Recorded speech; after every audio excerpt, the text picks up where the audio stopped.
Assalamualaikum warahmatullahi wabarakatuh.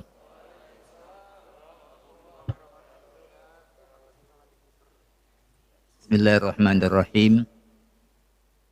Alhamdulillah wassalatu wassalamu ala Rasulillah wa ala alihi wa sahbihi wa mawala. La haula wa la quwata illa billah, amma ba'du. Para jemaah, Bapak Ibu sekalian rahimakumullah. Alhamdulillahirabbil alamin. Allah Subhanahu wa taala pagi hari ini menganugerahi kita sehat walafiat. Alhamdulillah, Allah anugerah kita hidayah, ringan kaki kita untuk hadir di rumahnya ini, mengaturkan rukuk, sujud. Mudah-mudahan semua diridhoinya. Amin. Allahumma amin. Jamaah, kita baru saja memulai puasa yang ke-8.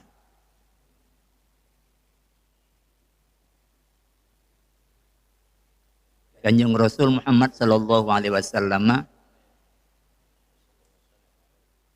meriwayatkan hadis qudsi. Hadis qudsi itu firman Allah yang diriwayatkan oleh Kanjeng Rasul Muhammad sallallahu alaihi wasallam. Beliau menyatakan, qala rabbuna, Tuhan kita berfirman, innamas siyamu junnatun, sesungguhnya puasa itu perisai. Yastajinnu biha al-abdu minan nar.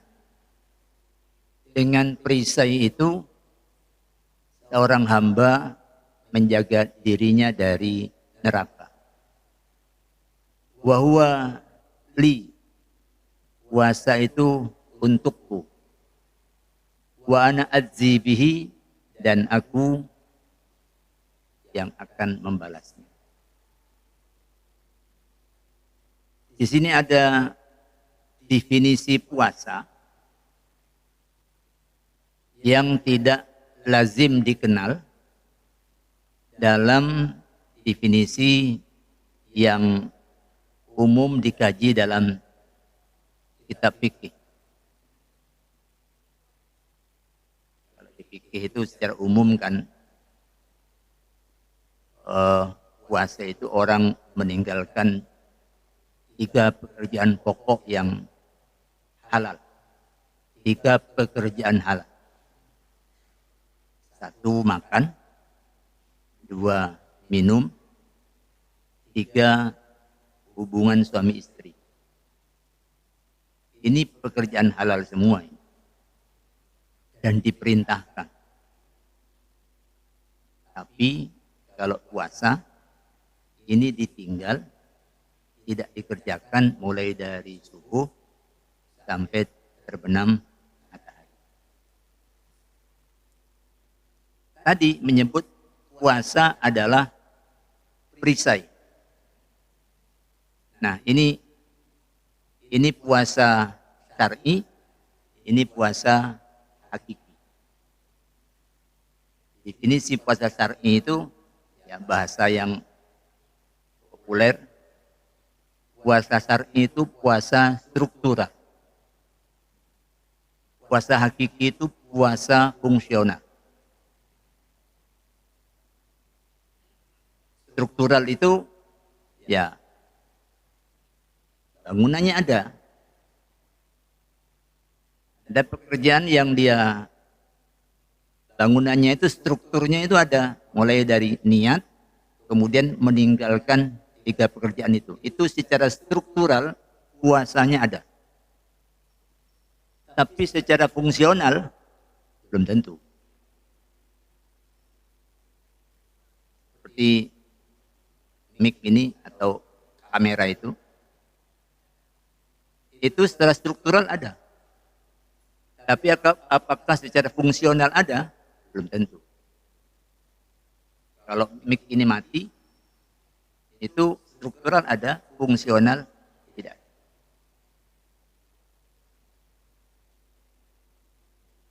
Nah, junnatun itu fungsional.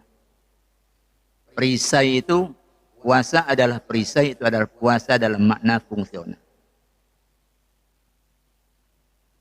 Karena puasa itu al-imsak, puasa itu ngeker, menahan diri, maka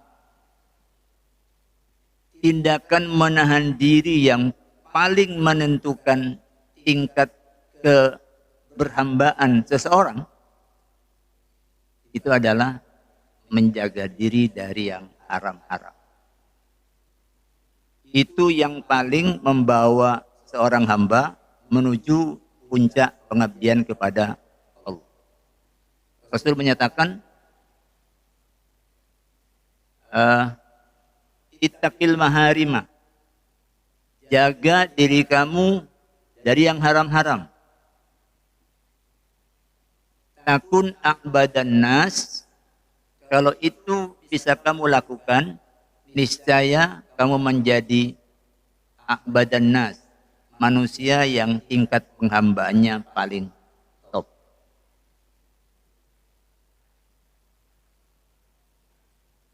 Dalam urusan yang haram sama yang diperintah, yang dilarang sama yang diperintah, Nabi itu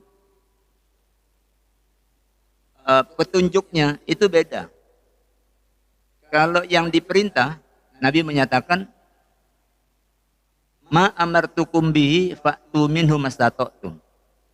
Apa yang aku perintahkan kepada kalian, kerjakan semampu kalian. Perintah itu tuntutan mengerjakan. Kalau ini, kerjakan semampu kalian. Tapi kalau menyangkut yang dilarang, Nabi menyatakan, wa ma nahaitukum anhu fantahu. Apa yang aku larang kepada kalian, hentikan. Stop. Jangan lakukan. Tidak pakai mastata'tum. Jangan lakukan semampu kamu. Enggak. Karena ini cukup tidak mengerjakan. Dilarang berzina, ya cukup tidak mengerjakan zina. Enggak ada. Ya, kamu tinggalkan semampu kamu. Loh, kok tidak mengerjakan apa-apa kok pakai kemampuan. Nah, karena itu meninggalkan yang haram-haram itu ukuran yang paling menentukan seseorang itu penghambaannya baik apa tidak.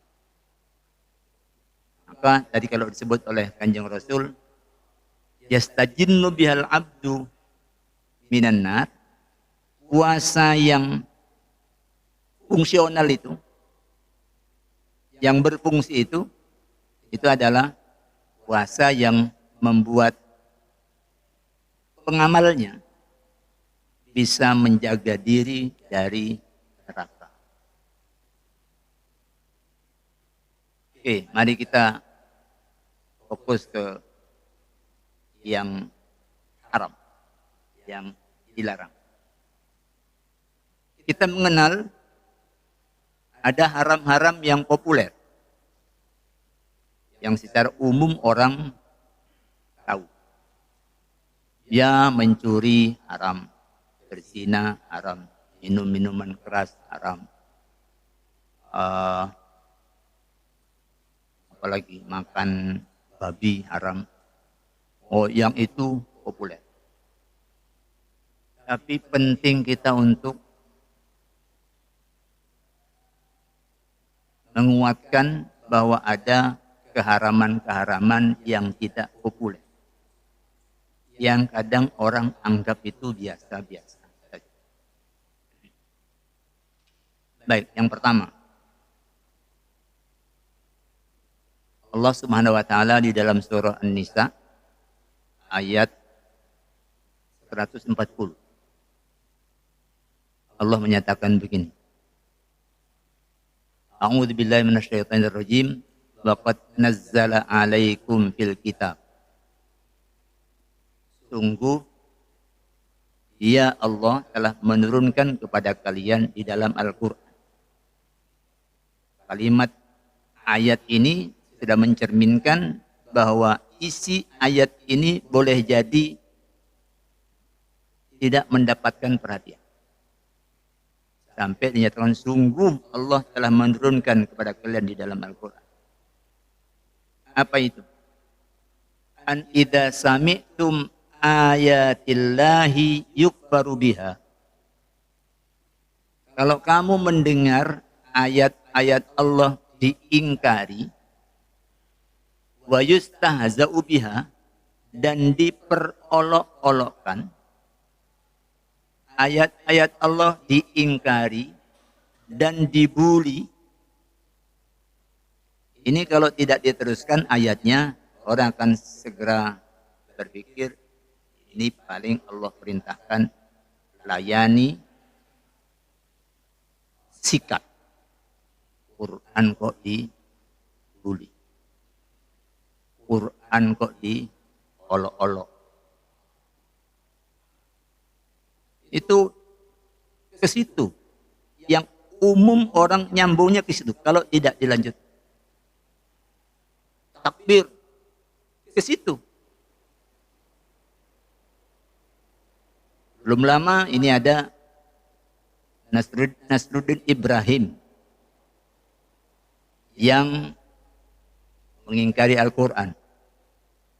Dulu dia Muslim, pernah menjadi salah satu dari dewan pengajar di pesantren Az-Zaitun. Dia salah satu di antara, kalau tidak salah dari 10 apa dari 12 pengajar inti. Bahkan sempat mengislamkan seorang pendeta.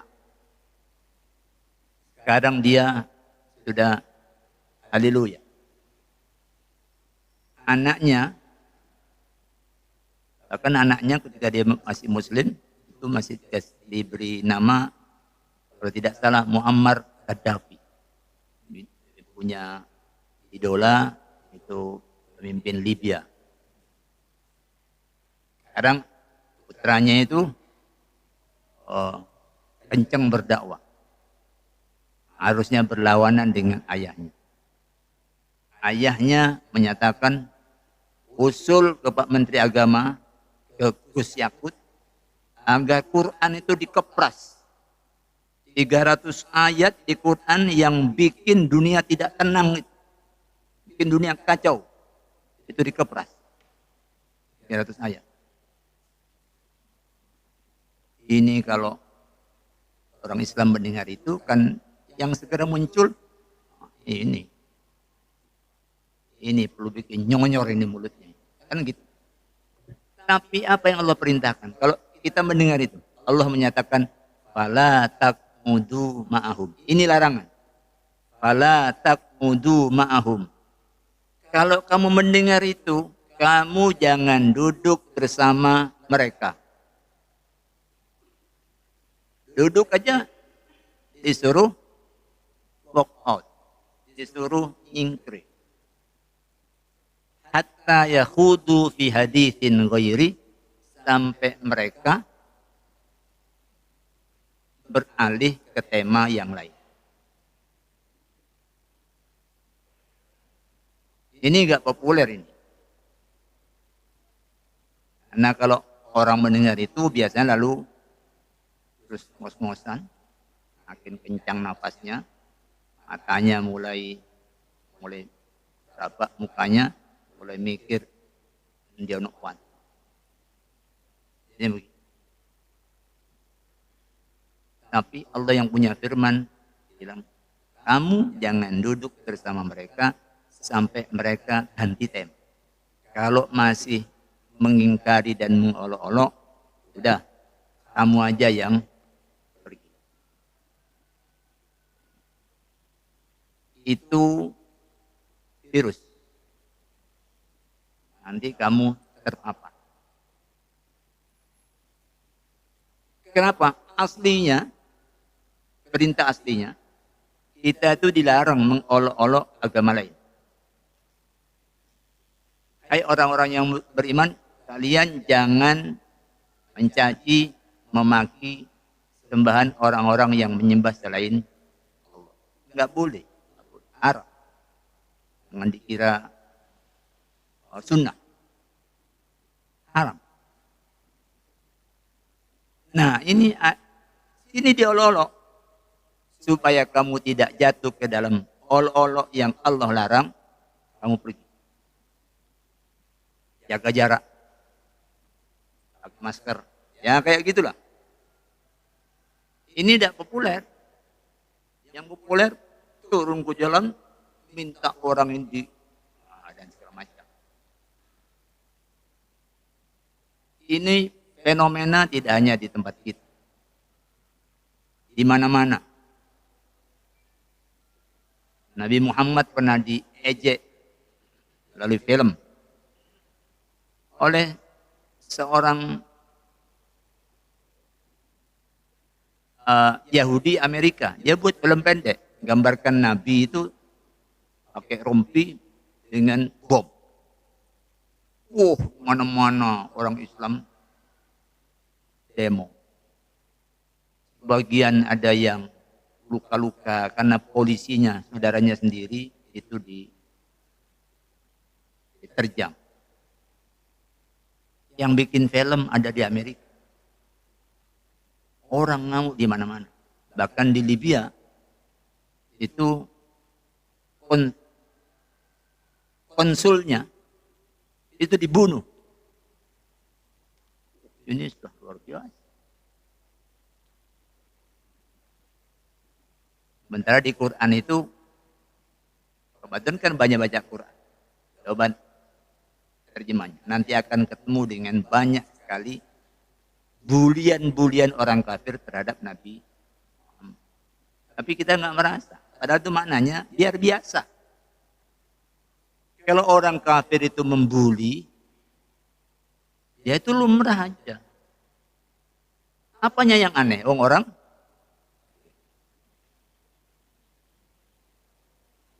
larangan ini keras. Karena Allah menyatakan, innakum idam mithluhum. Kalau kamu tidak kerjakan ini, kamu tidak pergi, maka sungguh kamu sama saja dengan mereka. Oh, ini keras. Lalu bagaimana kok dianggap sama dengan mereka? Layas itu ngejek dan mengolok-olok. Kamu kemudian terprovokasi, kepancing, lalu hendak pergi, apalagi melayani. Loh, podo ae. Yang punya ayat memerintahkan kamu pergi, tapi kamu tidak pergi. Berarti kamu juga melecehkan Qur'annya nyuruh kamu pergi, tapi kamu kepancing untuk melayani. Berarti kamu juga berdoa. Jadi yang iman Quran itu waras. Orang waras, orang ngajari berakhlak. Kalau ibarat di rumah sakit jiwa itu, dokternya itu orang yang percaya Quran. Pasien-pasien yang enggak waras itu, ya yang ibarat yang masih belum percaya. Dokter yang waras, kalau tahu ada pasiennya ini yang nyelatu dia, yang nusuk-nusuk dengan omongan yang membuat dia marah, dokter yang waras senyum aja lalu pergi. Ngerti kalau ini lagi kumat. Dokter Capopo sampai niki asli tah ijazahmu itu. Aku orang tahu loh, oke nih, pencetai gendeng, dokternya pergi aja. Tapi kalau dokternya gak waras, jawab dia. Ngomong apa kamu? Oh, tak tempeling kok. Iku ya dokternya yo gendeng. Jadi ayo jadi orang yang poso itu sing waras. Itu baru puasanya fungsional. Memang gak gampang ini. Bukan hanya kita, Kanjeng Rasul juga diingatkan ini. Nabi Muhammad itu diingatkan ini. Bahkan Allah menyatakan, fa imma yunsiyanaka syaiton. Kalau kamu Muhammad dibikin lupa oleh setan atas perintah ingkir ini, kalau Nabi Muhammad fa'arid anhum. Kamu berpaling aja dari mereka. Kamu berpaling. Tapi kalau kamu dibikin lupa oleh setan, fala taqud ba'da dzikra ma'al qaumidz dzalimin. Maka begitu kamu ingat, kamu jangan duduk bersama orang zalim itu. Jadi ini tertimbun oleh gampangnya kita marah. Ingat loh, ini miliknya yang punya Quran. Bahkan Allah menyatakan kepada Nabi itu, "Fadarni wa may yukadzibu bihadzal hadits." Serahkan kepadaku Muhammad, kamu tidak usah ikut-ikut. Orang-orang yang mendustakan Al-Quran ini serahkan kepadaku. Jadi, ayo jangan katut-katut. Walaupun dibakar melalui medsos. Satu. Yang kedua, masih di surah An-Nisa 83. Allah berfirman begini. A'udzu billahi minasyaitonir rajim. Wa idza ja'ahum amrun minal amni awil khaufi adza'u bihi. Apabila datang kepada mereka berita tentang al-amnu, tentang keamanan, awil khauf, atau tentang ketakutan, berita menyenangkan, berita menakutkan, ada'u bihi, mereka langsung menyiarkannya. Bahasa sekarang, langsung memviralkannya.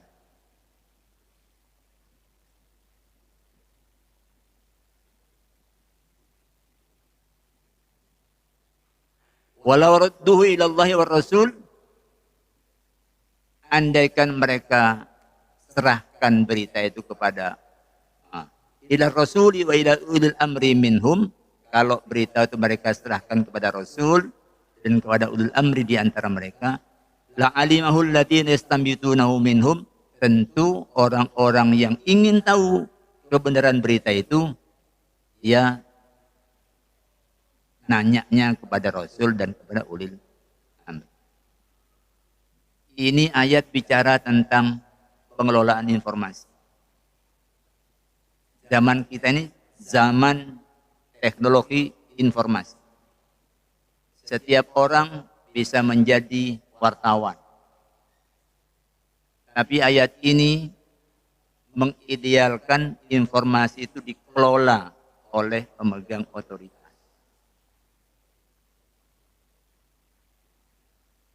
Walaula fadlullahi alaikum warahmatuhu, kalau tidak ada fadl dari Allah dan rahmatnya, lataba'tum syaitona illa qalila, kalian pasti ikut setan kecuali sedikit. Dalam urusan informasi, Quran menyatakan kalian bisa ikut setan kecuali sedikit. Ikut setan itu artinya ikut ke neraka. Dan puasa ini adalah perisai dari api neraka. Kalau dulu sih berita itu dikelola oleh lembaga-lembaga pemberitaan yang berizin, yang kalau dia salah, kalau dia sembrono bisa dicabut izinnya. Tapi sekarang setiap orang bisa menjadi wartawan.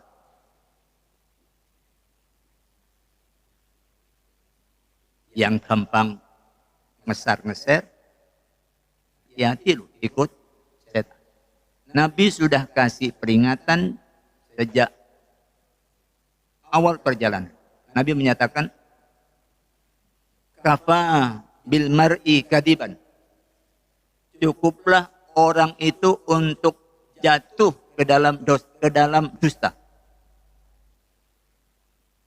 Ayyuhadditsa bikulli ma sami'a, dengan cara menceritakan kembali semua yang dia dengar. Ini bahasa abad ke-7. Sekarang bahasa abad ke-21. Itu bukan lagi menceritakan, kalau memviralkan apa yang dia terima. Kalau sekarang lebih dahsyat, Pak.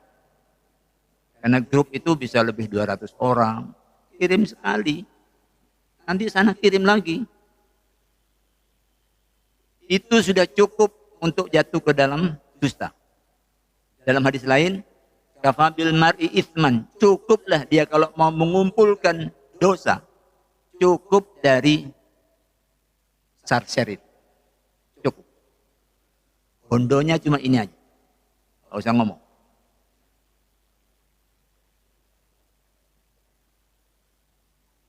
Faktanya memang iya. Saya baca informasi tahun 2017, situs internet di negeri kita ini 800.000 lebih. Ini 5 tahun yang lalu. 800.000 lebih itu penyebar berita bohong. Sebagian itu karena dorongan duit. Karena dorongan ini dapat uang. Yang penting kontennya dibuka orang. 800.000 lebih banyak. Kadang-kadang biasa-biasa aja. Ternyata paracetamol itu adalah obat yang efektif untuk COVID-19. Itu lalu ibu-ibu, ini kirim aja anak-anak. Nah, kita kirim lagi. Padahal itu dusta. Jadi benar kata Rasul ini. Tidak jelas siapa yang dari mana sumbernya, terus kirim. Itu namanya kalau kata para mufassir, namanya kalau di Quran itu inja'akum fasikun. Namanya fasik itu satu, orang yang dikenal juga bohong. Yang kedua, orang yang tidak kamu kenal, yang kamu tidak tahu, itu fasik. Fatabayyanu, cek dulu. Cek dulu. Yang paling akhir itu ya Kementerian Agama. Menteri Agama dinyatakan pemerintah menunda pelaksanaan haji tahun 2022 karena dananya akan dipakai untuk membangun ibu kota baru.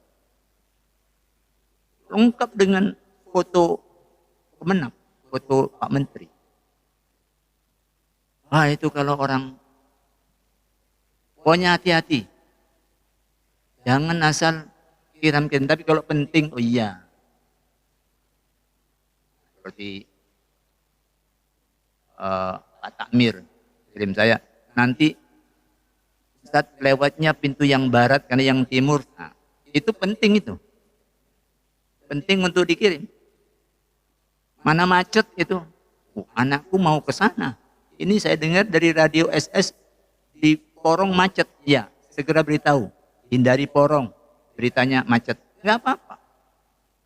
Tapi jangan asal berita disebar. Ini kan kelihatannya enggak melanggar apa-apa. Karena tidak tampak itu sebagai perbuatan mungkar. Tapi Nabi menyebut itu bisa jatuh dalam bohong, dan bohong itu adalah ra'sukul li khoti'atin. Bohong itu adalah penghulu dari semua dosa. Ya, kalau mau diteruskan banyak. Tapi waktunya sudah agak siang. Yang terakhir saya ingin singgung ini puasa. Boros. Ayo, puasa kita ini fungsi menghentikan kita dari tindakan boros. Boros dalam makan minum. Di Quran disebut kulu washrabu wala tusrifu. Kamu jangan boros. Borosnya orang Indonesia itu Ya, ada dua. Satu, yang dimakan terlalu banyak. Yang kedua, sampah makanan. Bisa di piring, bisa di tangan, bisa di sendok, tidak dibersihkan. Itu menyumbang negeri kita untuk menjadi runner up sedunia sebagai bangsa mayoritas muslim menghasilkan sampah makanan nomor 2 di dunia. Berapa jumlahnya? Rata-rata 1 tahun 13,8 juta ton. Dan itu cukup untuk memberi makan 26 juta orang miskin selama 1 tahun. Sumbernya bisa dari dapur-dapur kita, dari piring-piring kita. Bisa dari pesta pernikahan. Walaupun pernikahannya di Masjid Al-Akbar. Al-Akbar itu kalau keluar itu pasti melewati ruangan yang di situ tempat tumpuk piring-piring yang bekas dipakai dari dalam. Perhatikan, sampah makanan di situ luar biasa. Padahal yang makan ya ada ustadznya, ada ulamanya, ada profesornya. Kenapa? Ya karena Quran itu hanya sering dilihat halal, thayyib. Wala tusrifunya tertimbun. Saya pernah makan dengan seorang remaja Jepang, tapi sudah lama, tahun 25 tahun yang lalu, tahun 90-an, SMA. Makan berdua dengan saya, dia sudah pintar bahasa Indonesia, dia anak remaja SMA yang sedang ikut pertukaran pelajar di pesantren Nurul Jadid. Saya ngajar di situ, habis maghrib makan dan dia makan sarungan. Saya lihat wajahnya, ya sudah jelas pada wajah apa ya, wajah oriental apa namanya. Tapi dia bahasa Indonesia baik. Saya tanya, apa nama dek? Sebut nama, saya sudah lupa. Agamamu apa? Dia bilang, saya tidak beragama, Pak. Jadi tidak beriman, tidak percaya kepada Tuhan. Tidak. Orang tuamu juga? Iya. Orang Jepang banyak yang begini. Ya, ada. Tapi saya kagum dengan cara dia makan. Betul-betul bersih piring itu. Setelah tidak bisa diambil dengan sendok, dia ambil dengan tangannya. Dipilih satu-satu sampai bersih. Itu yang diajarkan Nabi. Kalau kamu makan, fala yamsah yadahu. Hendaklah tanganmu jangan diusap dengan mindil, dengan serbet, dengan sapu tangan atau dengan tisu, atau celup ke wadah apa tempat cuci sebelum hatta yul'iqahu sampai dijilat. Hatta yul'iqahu atau yul'iqahu atau minta dijilati karena tulang anak, yuk ini jilati sampai bersih. Jadi Nabi ngajari menghargai rezeki itu, tapi itu belum menjadi akhlak. Ini anak anti Tuhan, tidak pernah kenal Nabi, bahkan kenal pun dia tidak akan percaya. Tapi cara makannya, itulah cara makan berakhlak sesuai yang diajarkan oleh Nabi. Ini tidak bisa kalau tidak dimulai dari rumah-rumah kita. Mulai dari kecil-kecil itu sudah mulai diingatkan. Yuk, ambilnya jangan banyak-banyak. Nanti kalau udah habis, ambil secukupnya. Nanti kalau kamu kurang, tambah. Ayo kita taubat. Secara makruh kita ini bahasa kasarnya enggak becus. Secara makruh. Ya, karena kita nomor 2. Nomor 1-nya Saudi. Di situ Quran turun, di situ Nabi diutus, di situ juga pertama kali Nabi mengingatkan tentang jangan boros dalam makan. Tapi Saudi nomor 1. Tapi kalau tak pikir-pikir Saudi nomor 1 itu karena dapat dukungan dari sini. Jamaah haji yang berangkat ke sana 210.000 ketika belum ada pandemi. Jamaah umrohnya. Kelakuan jamaah umroh itu karena sudah bayar, nanti kalau mendapatkan prasmanan, ngambil sak penai. Tidak pernah terpikir ini bisa habis apa enggak. Jadi itu karena belum jadi akhlak, yang enggak kerosok. akhlak itu otomatis, tidak pakai mikir. Kalau masih mikir, itu berarti masih menginstal kebiasaan baru. Nanti kalau sudah kulino, itu sudah jadi akhlak. Tidak pakai mikir. Ya, begitu. Dan di kita ironis, di bulan Ramadan, sebelum pandemi, rata-rata sampah makanan naik 10%. Makannya tinggal 2 kali, tapi orang jual makanan makin banyak dan semuanya laku. Kemana itu? Ya, itu yang kemudian nanti mengatakan kita perlu istighfar.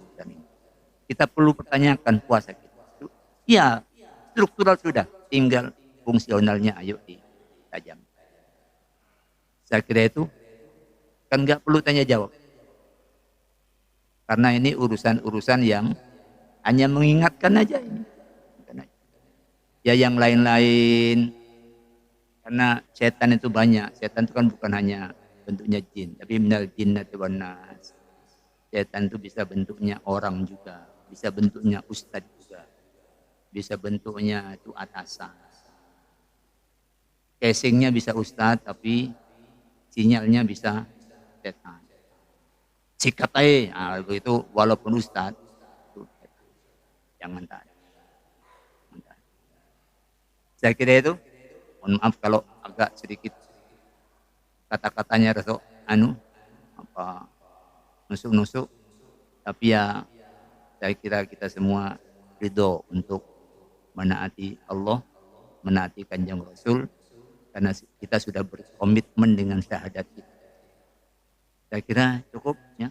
Mudah-mudahan Allah hari ini memberkahi kehidupan kita, kita dapat menuntaskan puasa kita hari ini, dan mudah-mudahan ini menjadi puasa yang fungsional, puasa yang hakiki, yang membuat kita punya perisai dari tusukan-tusukan yang akan membuat kita jatuh ke dalam neraka. Aqulu qouli hadza wa astaghfirullah li wa lakum. Wassalamualaikum warahmatullahi wabarakatuh.